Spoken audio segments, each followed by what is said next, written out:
Considering how much we rely on electric power, it can be scary to think about losing access to it. From charging our phones to quickly cooking food, we count on the power grid to keep our lives running as we know them. But this leaves many people wondering how vulnerable the U.S. power grid may be. The U.S. power grid is quite vulnerable to cyber attacks, physical attacks on substations, and natural disasters. Not only are cyber attacks a significant risk for the U.S. power grid, but overload and aging technology can significantly affect its future sustainability. Let's talk more about this vulnerability and how we can seek to improve it in the future. Potential dangers to the U.S. power grid. The U.S. power grid consists of three major parts. One covers eastern states, one covers western, and finally, Texas has its own power grid. That only tells part of the story, as the North American power grid is much more complex than that. Not only does the North American power grid extend north through Canada and to Alaska, but it also goes south into Mexico, with more work south of the border planned for the future. Authority over electricity generation and transmission in Canada rests primarily with provincial governments. There are 9 additional power grid regions within the 3 major parts of the North American power grid under the North American Electric Reliability Corporation, the Electric Reliability Organization for North America. With only 9 power grid regions sending electrical power to all of North America, potential dangers to the grid can severely impact a large part of the US and Canada. We have written many videos on the devastating effects that can occur from losing the United States power grid. Please see some of our interesting videos, like what happens if the American power grid goes down. Cyber attacks.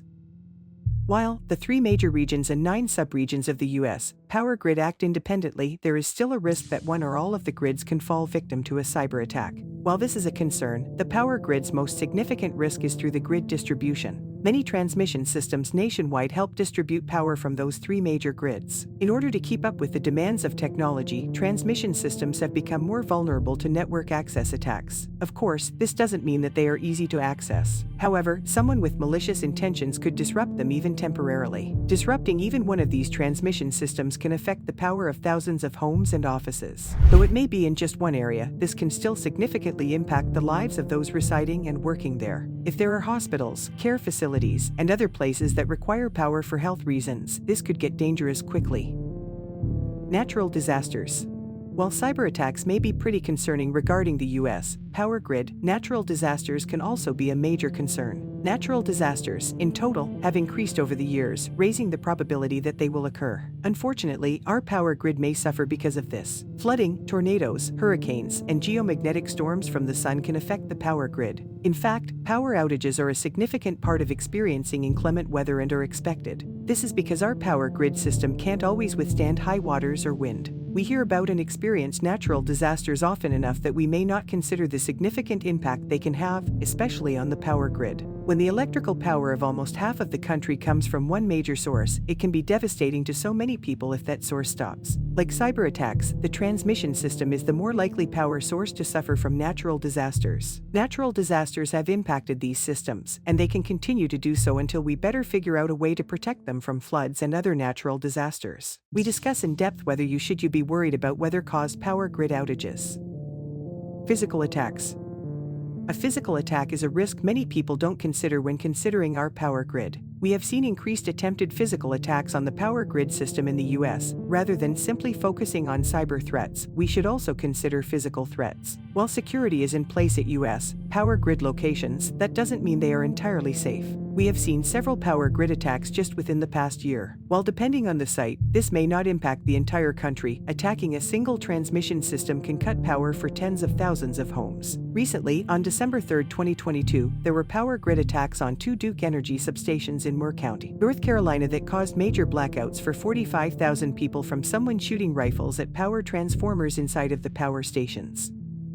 Using more power. One of the most significant risks to the U.S. power grid is us. We risk putting too much pressure on power grids. One of the significant recent examples of this is the power grid failure in Texas. With a major winter storm, we got to see how vulnerable the power grid can be. 4.5 million homes lost power during this event, and several people died. This was the first major event that drew attention to a significant area that needs improvement, the power grid. The Texas power grid then faced stress again later that same year in June. As they saw record high temperatures, officials made it clear that the use of power was straining the energy grid once again. So, this shows that our response to harsh weather can significantly impact our own power grid's ability to perform. While we can better plan for this, having learned from the February 2021 outage, we should also consider ways that we can improve the grid overall to better withstand these increased power needs, like using smart grid technologies. Physical threats are something we can find a solution for right away. More intense security and harsher punishments for threats to the grid can help keep them safer. But it is essential to understand that threats go beyond cyber. Impacts of losing power. Since we better understand the threats to the U.S. power grid, let's talk about what loss of power can mean for us. Let's look at some things we lose after a power grid failure or blackout. Communication. Loss of electrical power can disrupt communication. Without power, we cannot charge or often use our phones to communicate with the outside world. It will be way more difficult, if not impossible, to contact emergency services if needed. Lights. Without electricity, we will lose access to lights to see at night and electronics that we use for entertainment. This result means that we would need to light candles and rely on battery-operated lights to see after dark. We would also have no easy way of getting access to news and staying up to date about incoming assistance. Food and water. When it comes to basic survival, losing electrical power will disrupt our ability to prepare meals or access water. The food that people already have would go bad quickly without a working refrigerator. So, there would be a lot of wasted resources that can cost a lot of money to replace later. Money. We would also lose access to much of our money with a significant power loss. We can't use any type of electronic payment method without power. So, ATMs, gas stations, grocery stores, and other places would no longer be accessible to those without cash. Even for those that did have cash, stores would not be able to use their systems to calculate totals. Medical devices. While some medical devices can work without power for a long time, it is not sustainable. This situation could be a disaster for people who rely on medical devices to survive. Hospitals would suffer as they have limited backup resources. Backup power. Does losing power mean having a backup, like a solar cell at home, can help if there's an attack on the U.S. power grid? We have product reviews on products like emergency combo propane gas hybrid and solar generators and emergency home lighting and electrical outages to help you with your peace of mind. Access to a backup electricity generating system will offer some assistance, particularly in domestic activities. But remember that your local market, various businesses, and even some government offices will be out of power, and all those places don't have a solar backup. As a result, you, too, will be affected. On that note, if you're interested in adopting solar energy domestically, we recommend you check out our video discussing the current government rules and regulations regarding solar consumption. With our video, Do We Have the Energy to Run Future Technologies? Key takeaways.